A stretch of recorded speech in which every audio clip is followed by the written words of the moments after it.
Russia with Love is property of Metro Goldwin Mayer. This is a fan-made movie review. Please support the official release. Hello YouTube, it's me, djufu again, and today we are reviewing from Russia with Love, so guess I'll just get right into the review.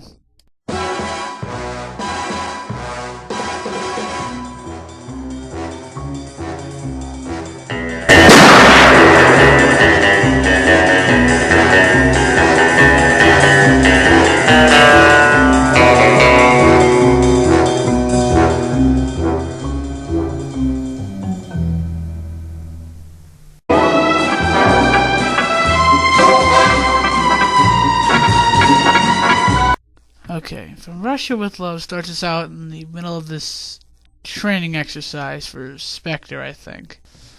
Okay, so then after the opening credits, we are introduced to this guy right here. I don't think it ever tells us his name directly, but from what they call him in the movie, they just call him Number 5. So this guy is playing in some kind of chess tournament, I think, or something, but anyway, right in the middle of the tournament, he gets this letter to go and see the head of Spectre, because he's got some kind of plan to, which we'll get into in a minute, but, you know, after he loses the tournament, he goes to the place he's got to go for Spectre. So then he goes to this meeting he's got to go to for Spectre. So once he gets in there, they kind of start revealing their plan to steal something called a Lecter decoding device, which, well, obviously decodes something, and also at the same time they're planning to get revenge for the death of Dr. No, who was killed by James Bond in the previous movie. And also this is the part where we are introduced to the villain of the later James Bond films, Number 1. His name's not in this movie, but it'll be told in later James Bond films. Now, the movie doesn't show the guy sitting in the chair stroking his white cat. Doesn't show him do much, but seriously, this guy is badass. He, like, in the next couple movies, he does some really cool shit. Okay, so sometime after that, this chick here goes and picks up the assassin that we saw in the beginning of the film and assigns him to kill James Bond. Then that same weird chick is now assigning this girl to pretend to be James Bond's wife as they get the decoding device and bring it somewhere, but then Spectre will really steal it from them. But of course, if this girl's going to pretend to be James Bond's wife or whatever, she's in for a rude awakening. So then after that all happens, James Bond comes to Istanbul and, well, he starts talking to this guy, head of this thing he's working for. I'm not 100% sure. This film always kind of confused me a little bit, but he's working for them, and they're discussing the Lecter decoding device and all that kind of stuff. And the guy that's helping Bond, they're trying to find out where the Lecter decoding device is, I assume. So They got this room that's above them bugged, and they're looking into a periscope, and apparently they see some people that they see. I mean, it doesn't really give us any real names.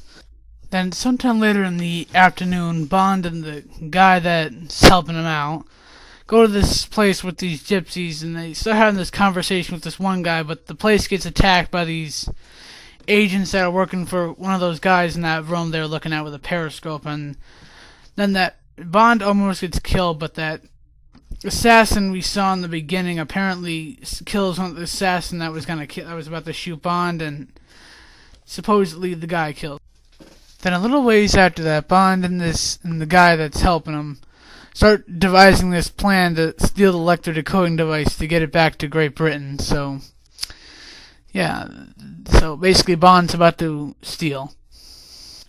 So Bond and the girl that's like setting him up for later on, and the guy that's helping Bond, they set up an explosive in the place where the device is being held. They set it off, and then after that they sneak into an underground cavern, get the device, and get back out and board a train to get the heck out of Istanbul, where they are. So then shortly after they get on the train, Bond and this other guy, Bond finds the guy that's helping him, and there's some other guy dead in this room right here, and supposedly it looks like they killed each other, but really it's that assassin from the beginning that killed both of them. So then the train is supposed to stop at this crossing or whatever, and Bond hands over the device to this guy that's supposed to take it or whatever, but the agent who is sitting down, right, and talking with Bond, he actually killed the guy, so he's pretending to be the agent that Bond gives the device to, but instead he drugs the girl that's with Bond and basically gives Bond the whole plan that Spectre had behind the whole time, and pretty much reveals that they're both working for Spectre and they don't even know it. So then this guy basically has James Bond to gunpoint, but then this box that the Lecter device is in, Bond pretty much tricks him by making him open a suitcase that Q, the guy that makes all the gadgets, gave him, but basically when the guy opens the briefcase, it basically releases smoke that knocks him out, and Bond pretty much kills him. So then after that, him and the girl is drugged, obviously, they get off the train when it stops, and they try to get away. So then after they travel basically through the night, like on foot, they end up getting chased by this helicopter which tries to kill them so they can get the Lecter device, but Bond manages to shoot the helicopter down with his gun or one of the bombs they throw at him. He managed to make it so the helicopter got hit, but anyway, they got the helicopter and they survived, and they get a boat and get away.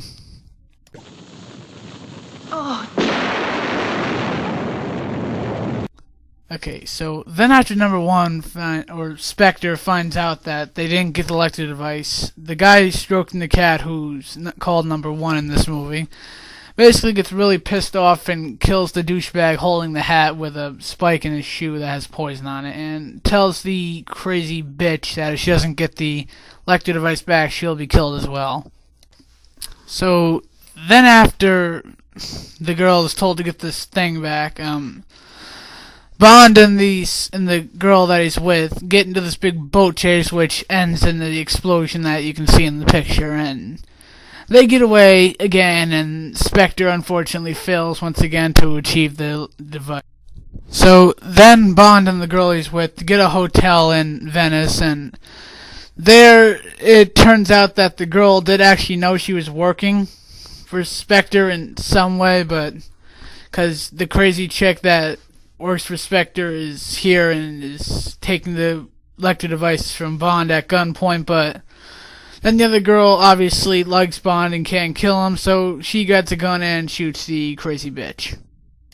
Okay, so then after Bond and the girl killed the crazy bitch, then Bond and the girl get a boat, they start sailing away, and, they start making out and everything, like Bond always does with the girl in the end of the movie, and then it kind of just, it's happily ever after until everyone sees this. Still my tongue tied, young pride. Okay, so now for my review of the movie. I like From Russia with Love, I really do, but it's not my favorite James Bond movie, and if you don't watch the movie 100, you don't miss anything, you're gonna be kind of lost at certain points, because some points is really hard to follow, but I have to give the movie 6.5 out of 10 stars. I think it's a really good movie, a worthy successor to Dr. No, but it's just not the best James Bond film out there. I mean, they do get better, especially with Goldfinger and Thunderball, but, I just don't think it lives up to Dr. No, but, it is a really good movie. If you see it, get it, buy it, you'll like it, I do, but it's just not my favorite James Bond movie, but, anyway, my next movie review should be hopefully next week, and that we will cover the classic and possibly best James Bond film, Goldfinger. So, yeah, like or not like, whatever YouTube does now, subscribe and comment, and have a nice day. From Russia with